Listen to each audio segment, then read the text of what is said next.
By the end of this video, you will have the confidence to just go out and run. Hello my friends, welcome back to another video. If you are new here, my name is Emily and I make videos all about embracing your pace, no matter what that is, and just showing you that you can run for how it makes you feel, rather than, I don't know, how fast you are or how fit you are. Here are 5 things that will stop you from thinking about going for a run to actually going for a run. They're accessible, no fancy gear, just honest and practical advice from someone who never really considered themselves a runner, me, and couldn't run more than 3K since going on and running an ultramarathon. So make sure that you watch through to the end, because I think that the 4th and 5th reason are the real ones that are going to get you out and on your run. Let's go. Don't buy anything new, with maybe one exception. It is really easy to get caught up in a lot of different running products, but honestly, if you've got workout gear that you use for the gym or whatever form of exercise you do, just run in that.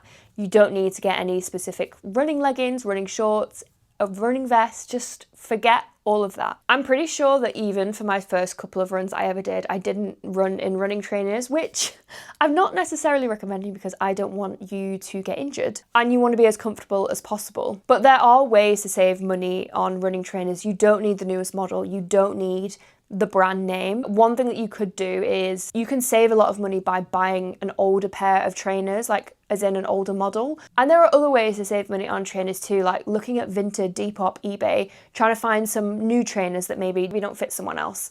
And that would be a really good way to save money rather than buying, like, I don't know, a £200 pair of trainers for your first run. If you want to track your runs, there is a free way to do that. I'm just going to be very clear here. You do not need a running watch or any fitness tracker to start with if you don't want. There are runners out there, maybe runners that are watching this video, that have been running for years and still don't track their runs on a watch and have no desire to. It is completely optional. It doesn't mean that you can't go on a run.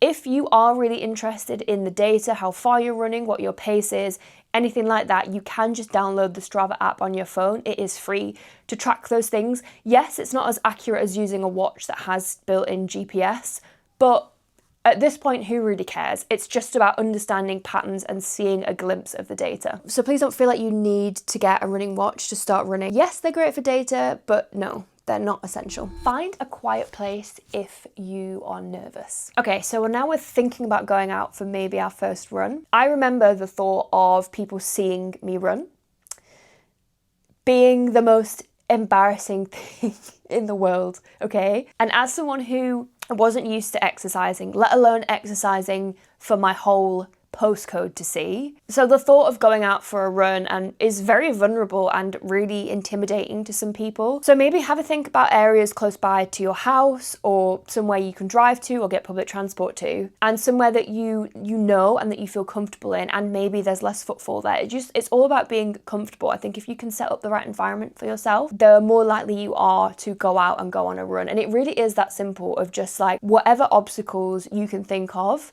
maybe make a list of them, and like, how can you adapt those? Can I go and find somewhere that is quieter? Can I go for a run at this time because I know most people aren't going to be around? Although it might feel like you're worlds away from being a really confident runner, the more that you go out and run, slowly but surely, you will feel more comfortable when you start to run around more people. I honestly couldn't imagine anything worse when I first started running, and I always used to run down side streets or just areas that I knew were quieter. And now I feel a lot more comfortable and confident running down main roads if I need to. Like, obviously I would rather not, because it's not really a vibe, is it? But like, if I have to, I can do that. And it's just all about building your confidence up, and it will come with time. Take it super easy. I would personally say, I think one of the hardest things about starting to run is knowing what to do on those first few runs. I relate to that. At this point, there's probably no point getting a training plan, to be completely honest.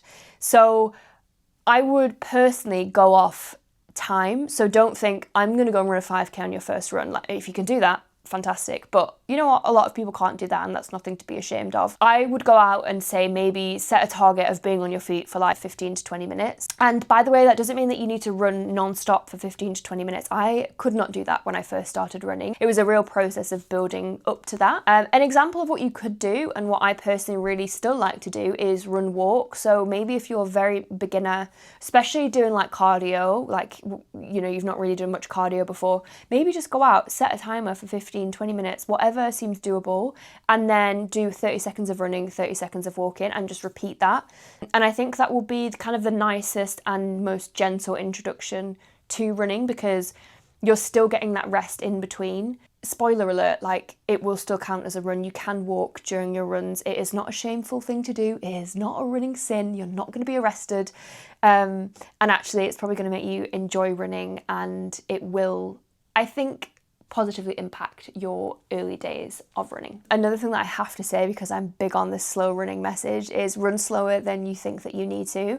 It's going to be so easy to like go out and you will run faster just because you're excited. You don't really know how to pace yourself yet. So if you get to the point where you feel like really early on in the run, you're getting really tired, your legs feel heavy, you can't breathe properly, take it into a walk, get your breath back, and then run slower and have a play about with it. It will take a while to like find out what a comfortable pace is to you, and it will feel a bit weird.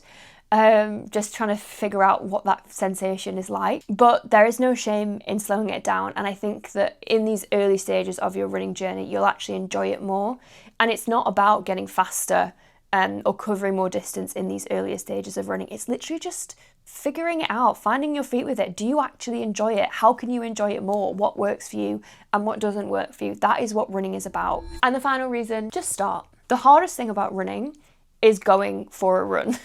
For you, especially like early on in the journey, the thought of going for a run is much worse than the actual act of going for your first run. And I know it seems really scary and intimidating, but you won't get a chance to prove yourself wrong if you are too busy thinking about going for the run that you never actually just go on the run. If you've been kind of thinking about running, watching more videos about running for a while now, you've probably got a lot of running content on your algorithm on Instagram and on TikTok, and 99% of what you're seeing is just noise, and it's just completely irrelevant, to be honest. Like, I think social media has this really clever way of making running seem like this really big thing, and there's loads of rules and there's right or wrong, and you need this and you need that in order to run.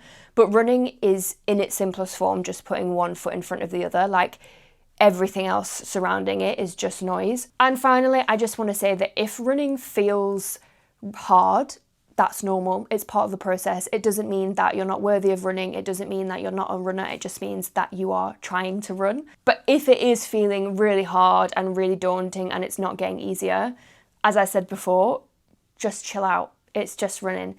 Go slower, take more walking breaks, and really just spend the time trying to figure out how running is going to work for you. I think one thing that really prevented me from going out for my first couple of runs was I thought that running was this like one size fits all thing, and it's so personal. There's some people that get a real joy from, going after certain PBs or going out and having all the newest gear, because that really makes them tick and they really enjoy it. Whereas there'll be other people that literally just want to go out for maybe 20 minutes every week because it gives them a bit of time in between, I don't know, like in their lunch break or in the evenings, and it gives them a bit of joy and a bit of time to clear their head.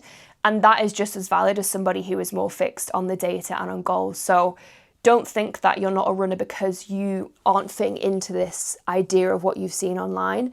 It's completely made up. It is completely made up. So that would be kind of my biggest tip as well. You just got to start, and you've just got to do what works for you, and that is how you will become a runner, in my opinion.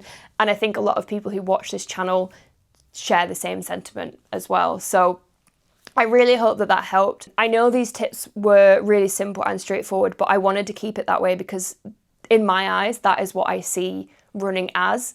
And a lot of the time we just overthink it, and we think that we need to tick some boxes before we can go out and run. But that's the case. It's all lies, basically. So let me know if this helped. Let me know if you are more motivated to go out on your first run, and also let me know how your first run was, because I know it can be scary. And if you don't have friends or family around you that are runners, and you don't really have anybody to like share your experiences with or talk about it, which is what this channel is here for. So let me know how it goes in the comments. Any of my running friends who are already running, thank you if you've watched this far, and give some tips to all of our new runners in the comments, because they're always very welcome. And it's just nice to see people who have a similar mindset on running sharing their views and experiences. So if you haven't already, make sure that you subscribe, and I will see you in the next one.